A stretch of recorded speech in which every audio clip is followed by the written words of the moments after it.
ইন্নালিল্লাহ। পুরো মধ্যপ্রাচ্যে আবারও ভয়াবহ তৃতীয় বিশ্বযুদ্ধ শুরু হয়ে গেছে। মার্কিন যুক্তরাষ্ট্র এবং ইরানের সঙ্গে চুক্তি বাতিল হয়ে যাওয়ার পর আবারও পাল্টাপাল্টি হামলা শুরু হচ্ছে। আর এরই মাঝে আমাদের হাতে এসে পৌঁছেছে যুদ্ধের সর্বশেষ গুরুত্বপূর্ণ সবথেকে তাজা আপডেট সংবাদ আপনাদের জানিয়ে দিব। প্রথমেই জানাবো, সৌদিতে হঠাৎই ডজনেরও বেশি চীনা যুদ্ধবিমান ও কয়েক হাজার সেনা পাঠালো পাকিস্তান। ইরান ঘিরে চলমান আঞ্চলিক উত্তেজনার মধ্যে সৌদি আরবে ৮,০০০ সেনা ও যুদ্ধবিমান, স্কোয়াড্রন এবং আকাশ প্রতিরক্ষা ব্যবস্থা মোতায়েন করেছে পাকিস্তান। দুই দেশের গোপন প্রতিরক্ষা চুক্তির আওতায় এই মোতায়েন করা হয়েছে বলে জানিয়েছে বার্তা সংস্থা রয়টার্স। এরপর জানাবো, ইউরেনিয়াম সমৃদ্ধকরণ নিয়ে কোনো আপোষ করবে না ইরান, জানালেন ইসমাইল বাকাই। ইউরেনিয়াম সমৃদ্ধকরণের অধিকার কোনো প্রকার আলোচনা বা আপোষ করবে না ইরান। তিনি বলেছেন, বছরের পর বছর ধরে ইরান যে প্রযুক্তি আবিষ্কার করেছে, ইরান যে প্রযুক্তির মধ্য দিয়ে ৪০০ টন সমৃদ্ধ ইউরেনিয়াম তারা মজুত করেছে, সেগুলো যুক্তরাষ্ট্রের হাতে বিনা শর্তে তুলে দেয় এটা চরম বোকামি। এটি ইরান কখনোই করবে না। সমরাস্ত্র কিনতে আমিরাত এবং ইসরায়েলের যৌথ তহবিল। অত্যন্ত দুঃখের সংবাদ যে মধ্যপ্রাচ্যের মুসলিম দেশ সংযুক্ত আরব আমিরাত তারা ইসরায়েলের সঙ্গে অস্ত্র কেনার জন্য যৌথভাবে তহবিল গঠন করেছে। তাদের উদ্দেশ্য হচ্ছে ইরানের বিরুদ্ধে একসঙ্গে যুদ্ধ করা। তারা এমন একটি মুসলিম রাষ্ট্র, নামে মুসলিম, তারা তো কাজে এই দখলদারদের থেকেও খারাপ, কারণ তারা ফিলিস্তিনিদের বিরুদ্ধে অস্ত্র পাঠিয়েছিল ইসরায়েলকে। এমন একটি জঘন্যতম রাষ্ট্র হচ্ছে এই সংযুক্ত আরব আমিরাত। তারা নতুন করে আবার আমেরিকা থেকে অস্ত্র কিনতে ইসরায়েলের সঙ্গে যৌথ তহবিল গঠন করেছে।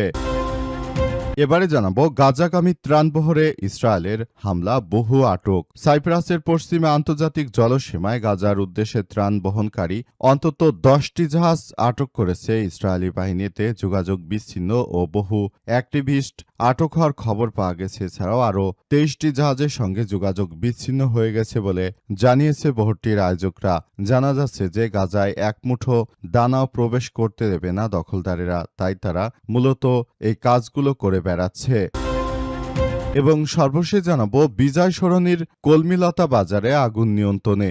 রাজধানীর বিজয় সরণিতে অবস্থিত কলমিলতা বাজার মাঠের নিচতলায় অগ্নিকাণ্ডের ঘটনা ঘটেছে। ফায়ার সার্ভিসের 10টি ইউনিটের চেষ্টায় 19 মে সকাল 7টায় আগুন নিয়ন্ত্রণে আসে। ফায়ার সার্ভিসের সূত্র জানিয়েছে, সকাল 5টা 14 মিনিটে জরুরি সেবা 999-এর মাধ্যমে খবরটি পাওয়া যায়। মাত্র 6 মিনিটের মাথায় 5টা 20 মিনিটে তেজগাঁও ফায়ার স্টেশনে 3টি ইউনিট ঘটনাস্থলে পৌঁছায়। পরে মিরপুর, সিদ্দিক বাজার, মোহাম্মদপুর স্টেশন থেকে আরও 7টি ইউনিট সেখানে যোগ দেয়। 10টি ইউনিট অনেক প্রচেষ্টা চালিয়ে কোনোমতে দীর্ঘ সময় পর আগুন নিয়ন্ত্রণে এনেছে।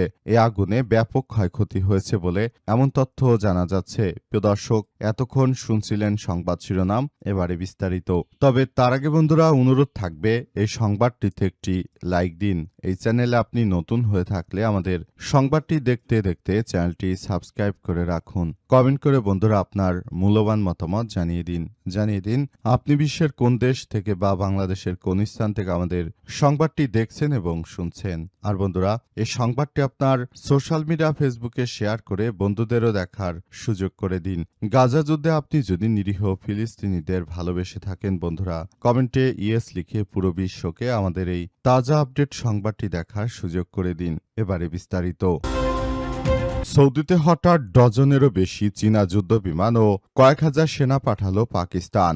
ইরানকে ঘিরে চলমান আঞ্চলিক উত্তেজনার মধ্যে নতুন করে আবারও পাল্টাপাল্টি হামলা হওয়ার আশঙ্কার মধ্যে সৌদি আরবে ৮,০০০ সেনা, যুদ্ধবিমান, স্কোয়াড্রন এবং আকাশ প্রতিরক্ষা ব্যবস্থা মোতায়েন করেছে পাকিস্তান। দুই দেশের গোপন প্রতিরক্ষা চুক্তির আওতায় এই মোতায়েন করা হয়েছে বলে জানিয়েছে রয়টার্স। রয়টার্সের এক্সক্লুসিভ প্রতিবেদনে বলা হয়, পাকিস্তান ও সৌদি আরবের মধ্যে গত বছর স্বাক্ষরিত পারস্পরিক প্রতিরক্ষা চুক্তির অংশ হিসেবে পদক্ষেপ গ্রহণ করা হয়েছে। চুক্তি অনুযায়ী যে কোনো এক পক্ষ হামলার শিকার হলে অন্য পক্ষ সামরিক সহায়তা দেবে। প্রতিবেদনে বলা হয়েছে যে 3 ডজন নিরাপত্তা কর্মকর্তা, 2 ডজন সরকারি সূত্রের বরাতে বলা হয়েছে যে পাকিস্তান সৌদি আরবে প্রায় 16টি যুদ্ধবিমান, একটি পূর্ণাঙ্গ স্কোয়াড্রন পাঠিয়েছে। এর বেশিরভাগই চীনের সঙ্গে যৌথভাবে তৈরি JF-17 যুদ্ধবিমান। এগুলো চলতি বছরের এপ্রিলের শুরুতে সৌদিতে পাঠানো হয়েছে। এছাড়াও পাকিস্তান 2টি ড্রোন স্কোয়াড্রনও মোতায়েন করা হয়েছে বলে নিরাপত্তা কর্মকর্তারা নিশ্চিত করেছে। মোতায়েনকৃত সামরিক সরঞ্জামের মধ্যে চীনা নির্মিত HQ-9 আকাশ প্রতিরক্ষা ব্যবস্থা রয়েছে। পুরো সরঞ্জাম পরিচালনা করছে পাকিস্তানের সামরিক সদস্যরা, এর অর্থায়ন করছে সৌদি আরব। সূত্রগুলো জানিয়েছে যে বর্তমান মোতায়েন করা সেনাদের সংখ্যা ৮,০০০ হলেও প্রয়োজন হলে সেখানে লাখ লাখ সেনা পাঠাবে পাকিস্তান। গোপন প্রতিরক্ষা চুক্তিতে সর্বোচ্চ ৮০,০০০ সেনা সৌদি আরবে মোতায়েনের সুযোগ রাখার কথা বললেও বাস্তবে সেটি আরও অনেক বেশি সংখ্যক বাড়াতে পারে পাকিস্তান। ইউরেনিয়াম সমৃদ্ধকরণ নিয়ে কোনো আপোষ করবে না ইরান, জানালো ইসমাইল বাঘাই। ইউরেনিয়াম সমৃদ্ধকরণ অধিকার নিয়ে কোনো প্রকার আলোচনা বা আপোষ করবে না ইরান বলে জানিয়েছে তিনি দেশটির মুখপাত্র ইসমাইল বাঘাই আরও জানিয়েছেন যে আমরা বছরের পর বছর ধরে যে নতুন নতুন প্রযুক্তি আবিষ্কার করে তারপর আমরা যেগুলো আবিষ্কার করেছি সেগুলো বাস্তবতা হচ্ছে।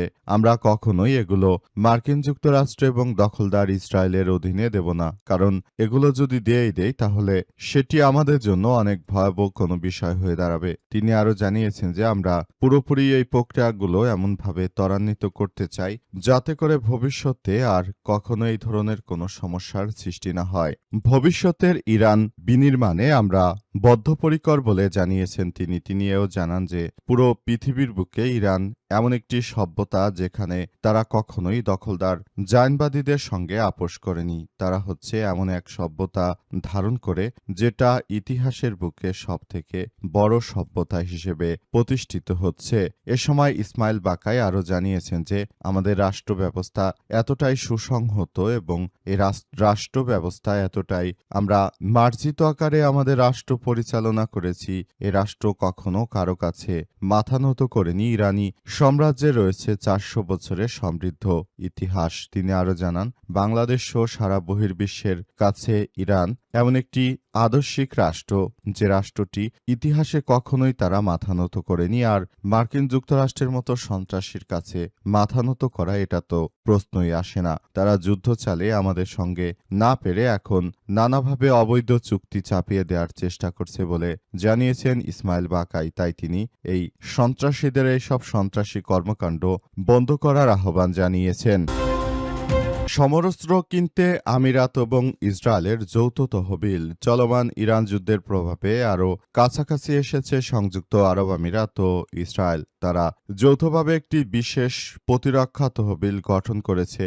এই তহবিলের মূল উদ্দেশ্য হল দুই দেশের সামরিক সক্ষমতা বৃদ্ধি এবং যৌথভাবে আধুনিক প্রতিরক্ষা সরঞ্জাম ও প্রযুক্তি ক্রয় করা। বর্তমান ও সাবেক দুই মার্কিন কর্মকর্তার বরাদ্দে ব্রিটিশ সংবাদ মাধ্যম দ্য মিডল ইস্ট আই এই তথ্য নিশ্চিত করেছে। নাম প্রকাশ না করার শর্তে একজন বর্তমান মার্কিন কর্মকর্তা জানিয়েছেন এই নতুন প্রতিরক্ষা অংশীদারিত্বের আওতায় দুই দেশ যৌথভাবে অস্ত্র ক্রয় করবে। এর পাশাপাশি ইসরায়েলের বিমান প্রতিরক্ষা ব্যবস্থা প্রযুক্তিগত উন্নয়নে বড় অঙ্কের অর্থায়ন করতে পারে ইউএই। সূত্রটি আরও জানিয়েছে মার্কিন ও ইসরায়েল ইরান যুদ্ধ চলাকালীন ইসরায়েলি প্রধানমন্ত্রী বেনিয়ামিন নেতানিয়াহু সংযুক্ত আরব আমিরাত সফরের সময় এই চুক্তি রূপ দেওয়া হয়। নেতানিয়াহুর কার্যালয় থেকে এই